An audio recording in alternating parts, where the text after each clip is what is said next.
So, hello and welcome to this special webinar to help you stay calm at Christmas. My name is Becky Godfrey, and I've been teaching meditation now for 12 years. And on my journey to where I am now, I discovered that there is a lot of things that cause us stress, and there is a lot of things we can do to support ourselves so that we can mitigate that stress and we can manage our stress levels. And so I really wanted to do a special webinar at Christmas because for many, many reasons, Christmas can be a very stressful time for people. And I wanted to make sure that you were resourced and had plenty of tools at your disposal to be able to have a happy and joyful Christmas. So let's look at why is Christmas so stressful. Well, first of all, it's a change of routine. If you're lucky enough to have time off work, then the chances are that you will be maybe out socializing more. Maybe you'll have a few late nights. You'll be going to Christmas parties. Um, you'll potentially be at home more than you are normally. And for some people, a change of routine is just really disruptive and that can be difficult. So the strategies you have in place to help you to get through your week normally maybe don't work for this change and this different time of year. Another thing that potentially we don't really think about, but actually can be quite a stressor for the body is different food.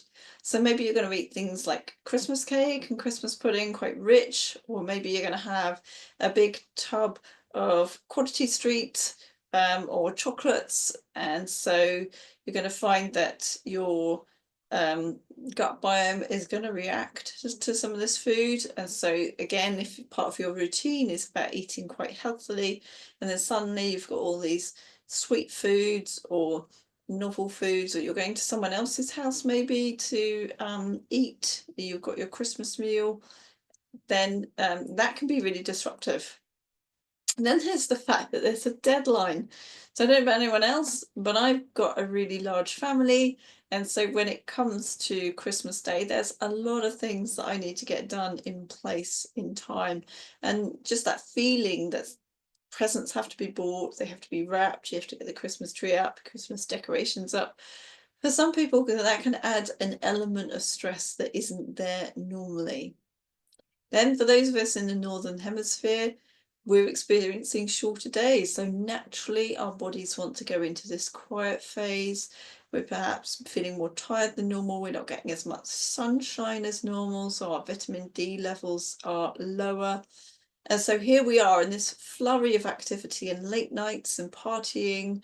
And we are also not being as energized by the sun and the warm weather. So the shorter days can really actually play havoc with our rhythms and how much energy we have.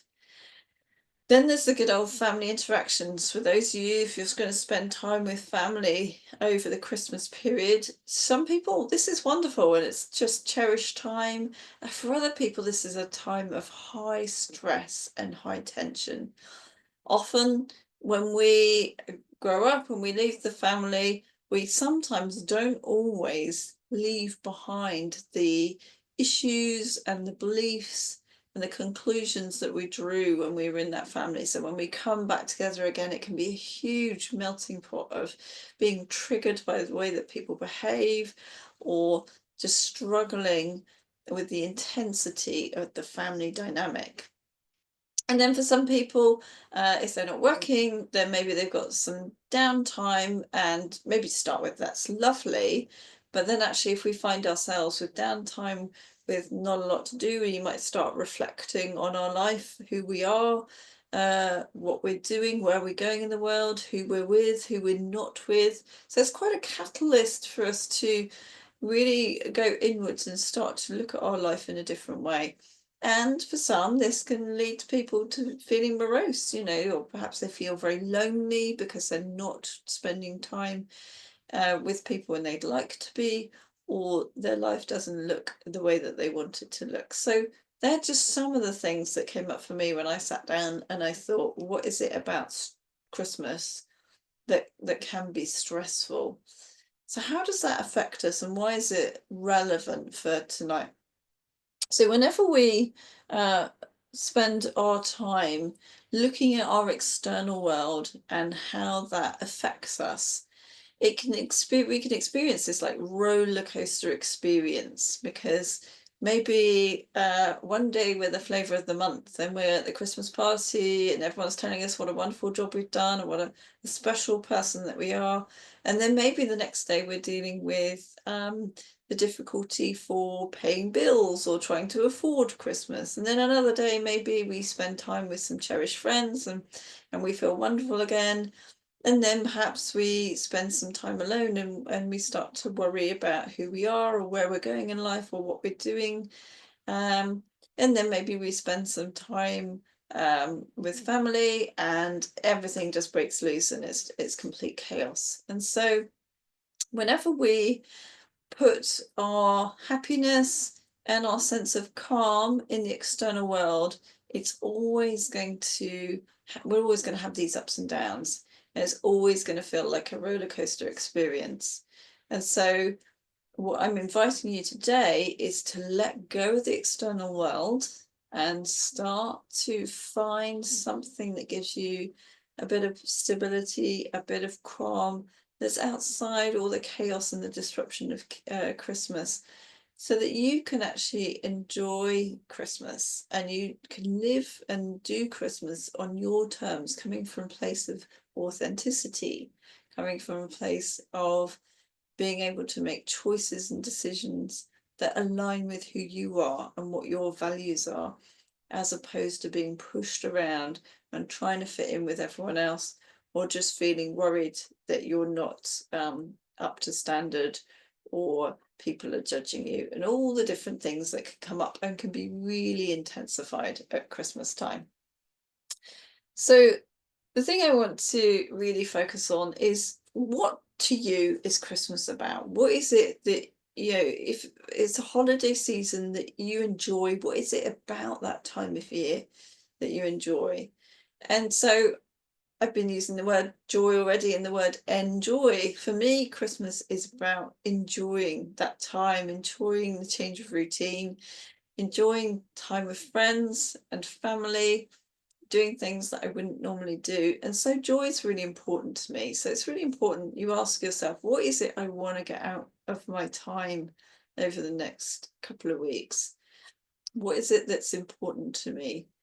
Another thing that we talk about a lot at Christmas is peace. And just, I've been watching some wonderful videos about beautiful snowfall matched to nice Christmas music, and just the peace and the quiet and the stillness that can come around this time of year, where even though it can be busy and frenetic, a lot of the spiritual teachings are all about coming back to this aspect of peace and finding that peace within us so that we can radiate outwards and share it with other people. Another message that we talk a lot about at Christmas is love, and just spending time with loved ones. But also, I think it's really important that we understand what it means and what it is to love ourselves.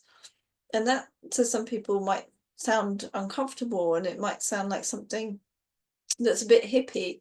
But really, I think when it comes down to experiencing love, it's about sometimes saying no, because maybe you're at capacity and you need to take a breather and you need to take some time out. So saying no to maybe an invite or two and just staying home with a nice warm drink, curling up and reading a good book or watching a nice film, that to me is a huge act of self-love. Or maybe love for you is about sharing moments with people, telling people how important to you that they are, nurturing relationships, spending time where you are able to explain and share and show how people are important to you. So the gift of time is so precious, to be able to spend time with people, but just not just being together in the same room, but quality time. So we're actually really listening to what they're saying. We're really engaged and interest. So giving our presence to people, not just being physically present, but being present on a whole new level. And in that way, people feel extremely heard, and they feel cherished and important. And that has a ripple effect outwards, where that ripples out, and they then too are probably more likely to share a smile with someone else, or hold a door open, or be thoughtful or considerate. And finally, kindness. We often talk about kindness at Christmas. Maybe for you it's about spending time volunteering or working for a charity. Maybe it's a donation to a charity. Maybe it's helping a neighbour, or including people in your community to make sure that they're loved and taken care of. It might be taking the time to sit down and make a home crafted gift for someone, to let them know that you appreciate them. So yeah, take a moment just to pause and reflect and ask yourself, what is it that is so important about this period of time for me? And what is it that I want to experience in this Christmas time? And you really want to drill it down to something that feels very part of you. It's an inner experience.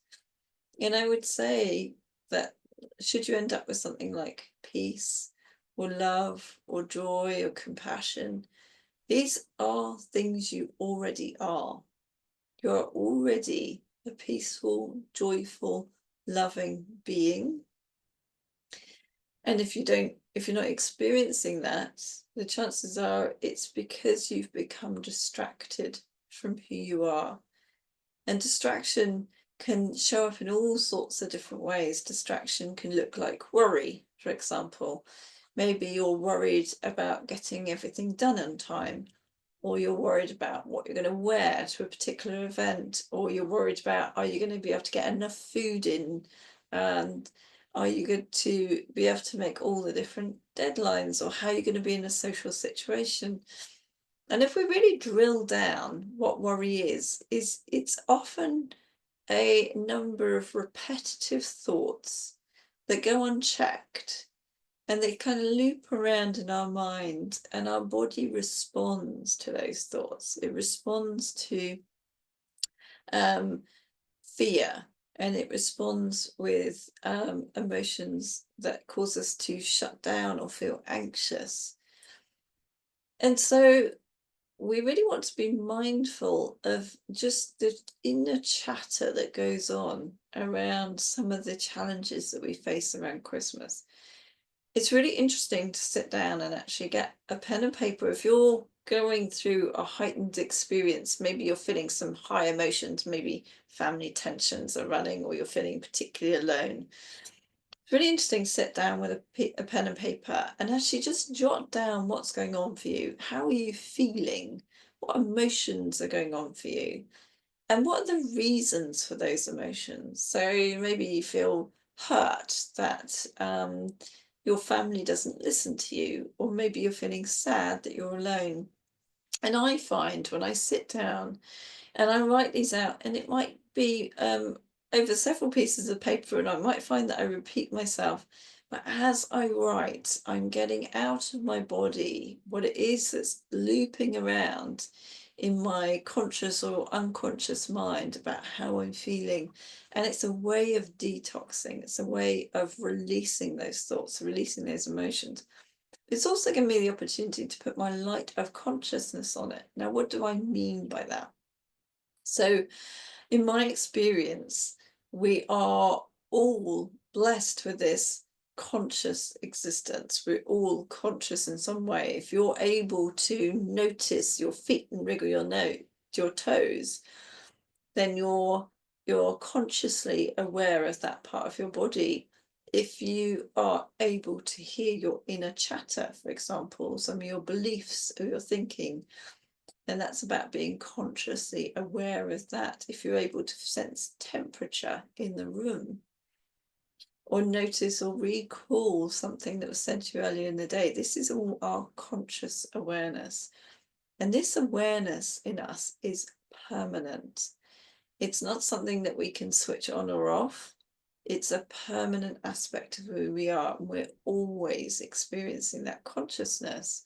But we can get distracted by the sound and the noise and the movement of some of the thoughts and beliefs that we have that shout so loudly to get our attention. And why is that? Why does our mind do that? Well, it's trying to protect us at the end of the day. So when we experience something and our mind perceives that there's danger, then it will try and get us to problem solve or think of a solution, or maybe it will try and shift what we're feeling, and it'll try and get us to feel a different experience. But at the end of the day, the mind's actually quite limited in what it's able to do when it comes to changing our experience in life, because at the end of the day, we experience what's there to be experienced. And actually, really, what we want to do is to experience that fully without any kind of curtailment. And that sounds like a really bold, brave thing to do. And it is, because in order to be able to experience life fully, we have to let go of our thinking, and we have to let go of our beliefs, and we have to let go of that safety blanket that stops us from experiencing life fully. And some experiences are lovely and pleasant. If you enjoy a really good Christmas pudding with brandy butter, then the chances are that you will probably give that your full attention and really immerse yourself in experience. But if you're being asked to sit through a TV program with the rest of the family that you don't really enjoy, there's a very good chance that you'll probably mentally check out and not experience that event fully. And this is a mechanism we've probably been using for years to survive and cope and get through life. But unfortunately, what happens is these survival strategies that we've developed can become second nature, and they can become habitual.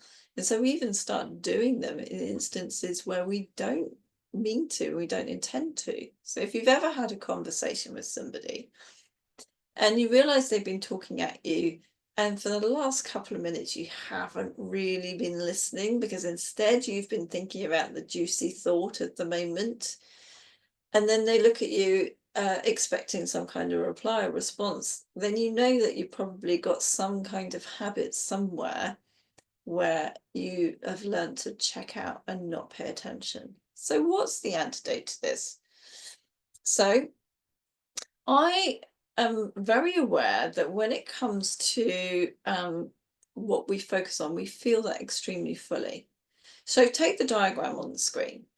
Here we've got 4 arrows pointing inwards, and you can imagine the focus point in the middle of those 4 arrows. If we put all our attention on that focus point, it's very, very intense. It becomes like a laser beam. And our whole body responds to this, even though it's just our eyes doing that task, because our body is so integrated. Our whole body responds to looking at that point in a very, very focused way. So notice how that feels in your body when you do that. And this activates our fight-flight system. So often when we go throughout our day and we've got particular tasks to do, maybe we need to book an appointment for something, or we need to go and buy a particular gift for someone. So we have this heightened sense of focus. But if that becomes our daily way of being, and there's no opposite to that, there's no downtime, there's no rest and relax, what we do is we tell our body that we're in danger 24/7. That if we go from focus point to focus point to focus point with no relaxation in between, then that to our body is extremely stressful. We're not designed to be in this hyper-focused state all the time. And when I say about hyper-focus, you know, about those beliefs that I was talking to you about, and how that chitter-chatter in the head, well, a lot of people are listening to that dialogue in their head constantly. And so there's this constant stream of information that is grabbing, this thought's trying to grab our attention, this feeling's trying to grab our attention, trying to solve that problem there. We're feeling this emotion and it's pleasant or unpleasant. And we live this really intense life. So, what am I going to recommend as an alternative? Well, just as we can be extremely focused, we can also flip our focus into what I describe as a wide open awareness. So I just want you to engage, like the arrows pointing outwards are showing, this idea. You're just doing extend your awareness wide and open.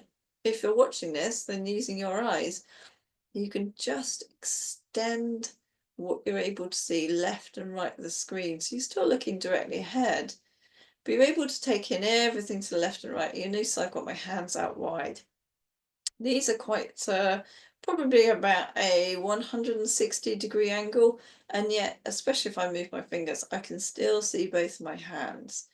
I can almost simultaneously see the ceiling and the floor, and then I can see the corners of the room as well. So when you open your gaze just wide and open, what we're doing is we're shifting from this very focused state into this much more open and naturally resting and relaxed state. So you'll be able to see the entire room around you, but none of it will be in particular focus. It'll be what we call soft focus. And what this does is it engages our parasympathetic nervous system. This is the one that sits alongside our sympathetic fight-flight nervous system. And this nervous system slows down the fight-flight mechanism into a sort of calm and steady and relaxed pace. And we have to actively practice engaging. It's like a brake on a wheel. We have to actively practice engaging this, because otherwise, left unchecked, our fight-flight system will just go faster and faster and faster. And by the time that we realize that we're going at this like breakneck speed and we're feeling anxious, the chances are we'll probably then try and use our fight-flight system to try and fix the problem, which is just going to escalate it and just going to make it even more crazy and fast. So we need to actively engage this slowing down response. And you might notice as you engage this wide open awareness that your breath naturally just slows down and the body just naturally feels softer. And you might find that you're able to just rest into your body a little bit more, and you become more centered. You might feel more whole. You might feel a sense of openness or freedom. And we can live our life from this space. We can practice going around with this wide open awareness and this soft focus and actually engage with life in this way. It's great to do for a conversation. I mean, you hold this wide open space, as I'm doing now, you start to tap into all this peripheral awareness, peripheral knowledge. And I find this extremely useful for enabling me to be present and to respond to the moment. And just think about just going around and doing some of your Christmas shopping. And take somewhere like a busy supermarket on the day or two before Christmas, and everyone's out and they're crazy and they're in this frenetic place. But just imagine yourself standing there and you're engaging this wide open space. You're in your own little bubble, your little zone of calm. And just taking a moment to just take some nice, relaxing, deep breaths. And just feel peaceful. Feel calm.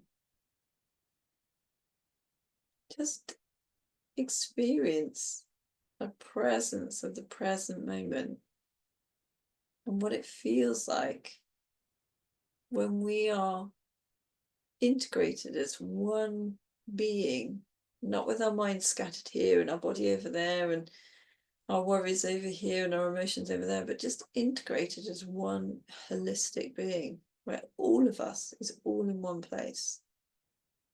I just find that extremely powerful. So that's a little technique that you can do anytime, anywhere. But we're going to take that one stage further. And we're actually going to turn that into a meditation technique that's going to enable us to experience not just that wide open space, but a deepening experience of calm. So on the screen, you've got a diagram of a person, and that person has a little green star located around the solar plexus area, which is just below your stomach, but just above the majority of your belly. And you'll see the words "I am calm" written on the screen. So that is what we call a calm thought. Now, a calm thought is a statement of absolute truth.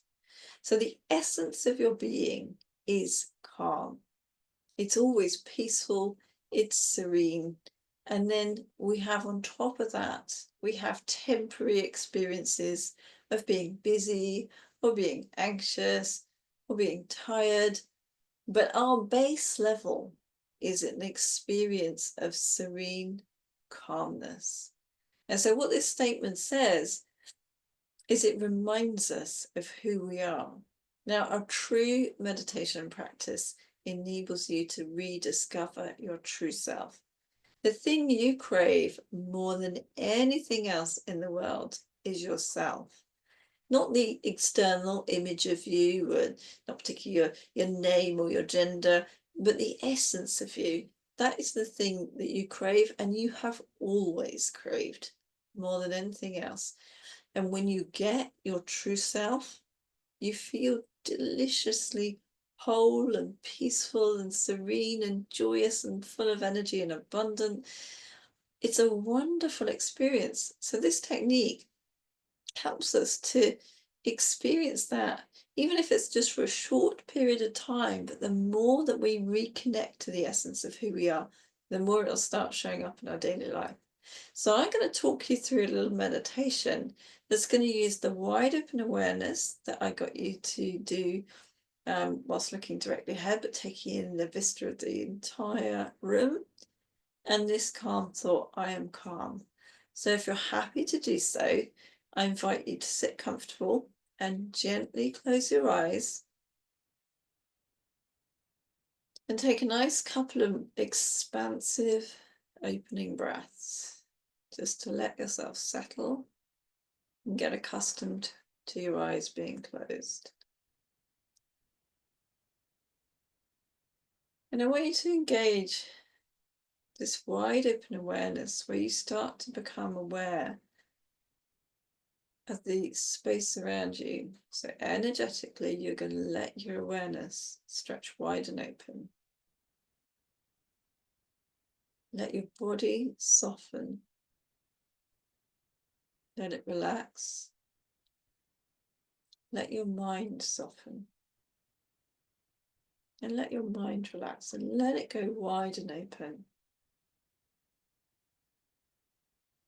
I'm going to hang out in that space for a moment or two. And just noticing how peaceful it feels when we don't have anything specific to focus on. We let ourselves just be a wide open vessel. And then we're going to take our awareness to our solar plexus, and you're going to silently say to yourself, I am calm. And then you're going to let your awareness spread wide and open again.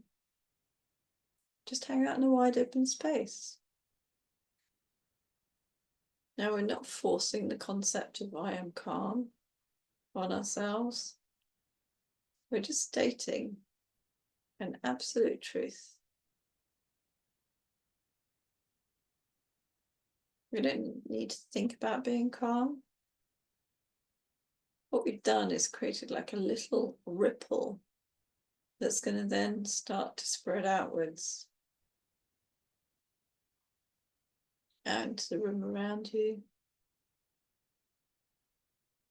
As we let go of all resistance, and we discover our true self, this infinite well of calm that we already are. And then the chances are by now that mind's kicked in and some juicy thoughts have come in and you're being distracted by whatever they are. So we're going to take our awareness back to the solar plexus. We're going to give the mind something little to focus on. And we're going to repeat the calm thought, I am calm.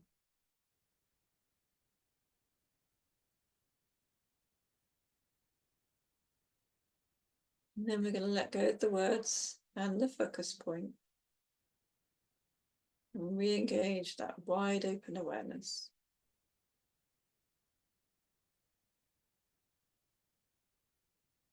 Letting your body be wide and open. Letting whatever natural movement within the body that wants to happen.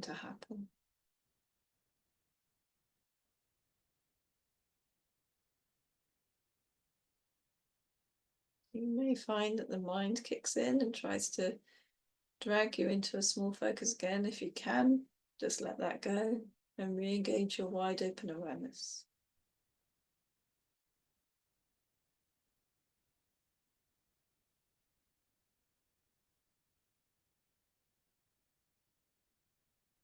And then again, taking your awareness to your solar plexus. Thinking the words, I am calm.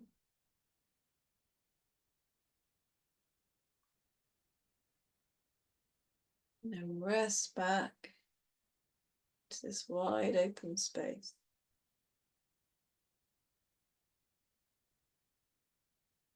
Really release yourself from any kind of thinking and thoughts.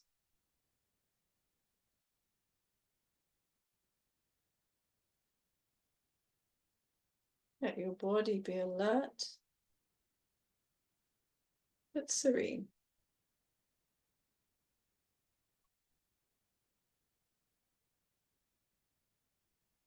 Let your mind be gently open and relaxed. And there may be some kind of chitter-chatter going on, that's fine. As long as you don't pay attention to it and you just keep this wide open awareness as your core focus.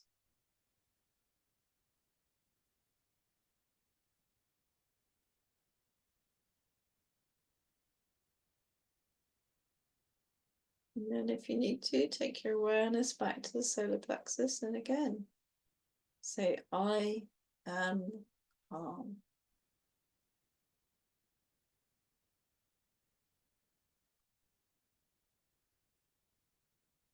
Then re-engage a wide open awareness.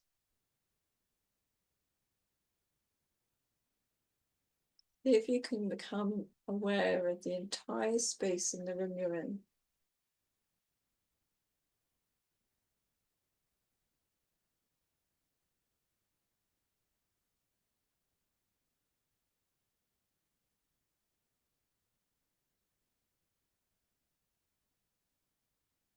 As you do this, you want to be extremely gentle. Don't force anything, just allow yourself to engage this wide open awareness. Let the body relax.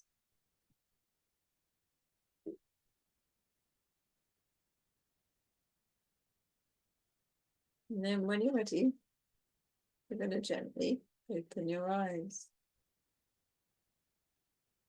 And as you do so, see if you can keep that wide open awareness engaged. Allow yourself to stay in that calm and relaxed state. So even though you've brought in the aspect of vision, resist the temptation to jump back into being overstimulated and looking at things that need to be done and going back into that sort of fight, flight, doing, thinking kind of state. Allow yourself just to hang out in this wide open space. It's calm, slow, steady, peaceful space. And you'll be amazed how effective and efficient you'll be when you hang out in this space. It is a wonderful antidote to stress. It's fantastic for making sure that we are able to get things done in the time that we've got to get them done in. It's really good for hearing our own body when it tells us we've reached our limits and it's time to stop, when we can authentically say, I'm done, I've had enough, I need to stop now. It brings us a whole host of benefits that enables us to just live life more on an even keel rather than that roller coaster that I showed you. It just enables us just to traverse that roller coaster and to just have that peaceful sense of stillness and calm as we go about our days and as we go about the disruption and change that Christmas brings. So I hope that was useful, and I hope you were able to have an experience of peace and calm. So what is next? Well, if you like that technique, then I am running a 4-week body calm course in the new year. It will be at 8:15 p.m. GMT, and it will be online. And in it, we'll be developing on that technique that I've just shown you, but also we'll be learning how relaxation can have an extremely positive effect on our body. So our bodies and our minds are very, very closely linked. And how do I know that? Well, if I was to ask you what would it be like to bite into a juicy apple right now, there's a really good chance that your mouth would salivate in response to it. If I told you that something embarrassing, then the chances are that you might blush and your face might go red. And these are just two ways we know that the body responds to the mind. And so when we learn to relax the mind and we learn to let go and we learn things like who we are, that peaceful, calm self, then that has a really calming effect on our body, which enables us to let go of some of the thought patterns that are causing dysfunction, illness, and pain. And these are often feedback mechanisms or warning signs that maybe there's some thinking going on that is causing the body to react and behave in a particular way that's creating the symptoms that's giving us either an illness or pain. And I've had just so many case studies of people that have learnt this technique to help them with things like chronic pain, to help them with fertility issues, just to improve their well-being and how they function at work, to improve their relationships, because actually once we are in a happier, healthier place, that has a positive impact on the people around us. So I think this is a really valuable course, and we'll be starting that in January next year. And if you aren't able to make the online sessions live, or you're not able to make all of them, then they will be recorded and they will be available for you to learn and watch in your own time, along with a little guide on the meditation technique and how to apply it effectively. So if you have any questions, I welcome you reaching out and getting in touch. My name is Becky Godfrey. All my events are on my website, which just leaves me to wish you an extremely happy and joyous and peaceful Christmas. And I desperately hope that you do find a sense of calm in amongst the Christmas excitement, and you really experience the joy, the peace, the love, and the kindness that Christmas can bring us all. I'm going to say goodbye for now, and I hope to see you in the new year.